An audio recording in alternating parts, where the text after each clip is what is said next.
Llega el año nuevo y, como siempre, es un momento de reflexión. Miramos hacia atrás, pensamos en lo que queremos para el futuro, pero ¿y si todo este ritual de promesas y nuevos comienzos fuera en realidad una pista sobre algo mucho más grande, sobre cómo se está dibujando nuestro futuro? Hoy vamos a desgranar precisamente eso, cómo nuestras decisiones, y también las de los demás, acaban por definir nuestras vidas. A ver, ¿por qué cuesta tanto cumplir lo que nos proponemos cada mes de enero? Esto seguro que le suena a todo el mundo. El autor del texto que analizamos hoy va un poco más allá de las excusas típicas y señala dos culpables principales. Por un lado, la procrastinación, el famoso mañana empiezo, y por otro, algo más de fondo, un desorden en nuestras prioridades que nos aleja de lo que de verdad nos importa. Bueno, pues vamos a ver cómo se desglosa todo esto. Empezaremos con algo tan personal como las promesas de Año Nuevo y acabaremos hablando de las grandes decisiones que nos afectan a todos. Este va a ser nuestro recorrido para intentar entender por qué estamos donde estamos y sobre todo qué podemos hacer al respecto. Empezamos por aquí, por enero, el mes de los grandes propósitos. Que si este año dejo de fumar, que si me apunto al gimnasio, ¿a que sí? Pues bien, vamos a analizar por qué, según este texto, toda esa energía inicial se va apagando tan rápido y qué nos dice eso sobre la manera en que nos planteamos nuestros objetivos. Y justo aquí es donde la cosa se complica un poco, porque el autor nos propone una idea interesante. Nuestra vida no es solo la suma de nuestras propias decisiones. Parece que hay otras fuerzas, digamos externas, que han ido moldeando nuestro presente mucho más de lo que nos imaginamos. Vamos ahora con un concepto que es fundamental para entender todo el análisis, los daños colaterales. Y no, el autor no habla de una guerra, sino de cómo las decisiones que toman otros, sobre todo desde las altas esferas del poder, nos golpean directamente en nuestro día a día. Pensemos en un despido, una ley que de repente cambia las reglas de juego, una crisis económica. El autor usa este término daños colaterales para englobar todas esas cosas que nos suceden y que en principio parecen estar totalmente fuera de nuestro control. La pregunta es, ¿lo están de verdad? Según la fuente, esto no pasa por casualidad. Es el fruto de decisiones políticas muy concretas que, en su opinión, están debilitando los cimientos de la sociedad. Habla de un endeudamiento público desorbitado, de trabas a la iniciativa privada o de cómo se persigue fiscalmente a quien genera riqueza. Y aquí es donde el autor le da la vuelta a la tortilla y nos pone, de alguna manera, un espejo delante. La crítica ya no es solo para los de arriba, sino para una sociedad que, según él, ha preferido mirar para otro lado y, en fin, evitar la responsabilidad de entender qué está pasando realmente. Estamos en un momento de muchísima polarización, ¿verdad? Y a veces es más cómodo quedarnos con la versión de la historia que nos cuentan que ponernos a investigar por nuestra cuenta. El autor lo llama ignorancia voluntaria, una decisión que puede parecer cómoda pero que al final sale muy cara.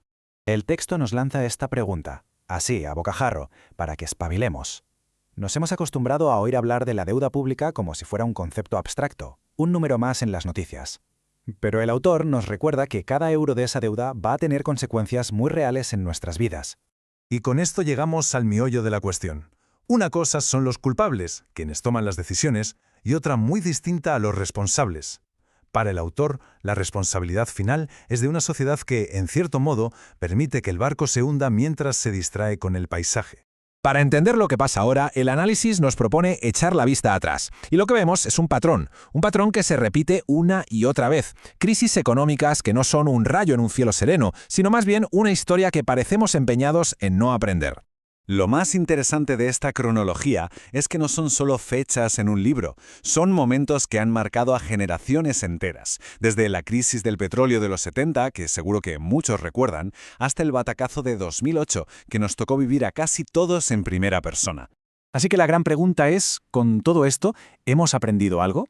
La respuesta que da el autor es un no, pero un no rotundo, y su diagnóstico es bastante duro. Habla de una sociedad dividida, frustrada y sobre todo muy distraída, incapaz de ver el bucle en el que estamos metidos. Bueno, después de este panorama un poco desolador, cualquiera diría que no hay salida. Pero es justo aquí donde el autor da un giro de 180 grados. Si no se puede cambiar el mundo de la noche a la mañana, ¿por dónde se empieza? Pues la respuesta es clara, por uno mismo. Para iluminar este camino personal, el autor se apoya en la sabiduría de grandes figuras. La primera, esta de Churchill: para construir un buen futuro es imprescindible entender bien de dónde venimos. Y es que esta idea no es de ayer. Siglos antes, Confucio ya lo decía, el pasado es la clave para intuir lo que está por llegar. O sea que la historia no es algo para dejar en un museo, es casi un manual de instrucciones para el presente. Y esta última cita de Santayana, bueno, lo resume a la perfección. No recordar el pasado no es un simple despiste, es una condena. La condena a tropezar con la misma piedra una y otra vez. Al final, todo se reduce a una elección personal que se toma cada día. Por un lado está el camino de la queja, de la pasividad, de dejarse llevar, y por otro el camino de la automejora, de coger las riendas y decidir de forma activa que queremos aprender, crecer y construir algo propio.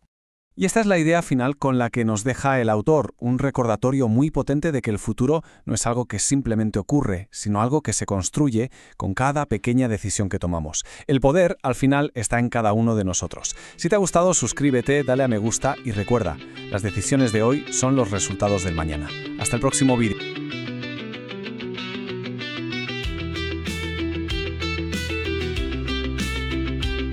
Gracias por acompañarme en este episodio. Si algo que has escuchado hoy te ha resonado, te ha tocado o te ha hecho pensar, entonces ya ha valido la pena. Puedes leer más artículos en mi blog toniaroca.com, donde cada artículo está pensado para ayudarte a crecer, hacerte reflexionar, inspirarte y acompañarte en tu camino. Y si conoces a alguien que está en ese momento de dar un giro en su vida, comparte este podcast, porque nunca es tarde para empezar, ni para empezar de nuevo. Te espero en el próximo episodio.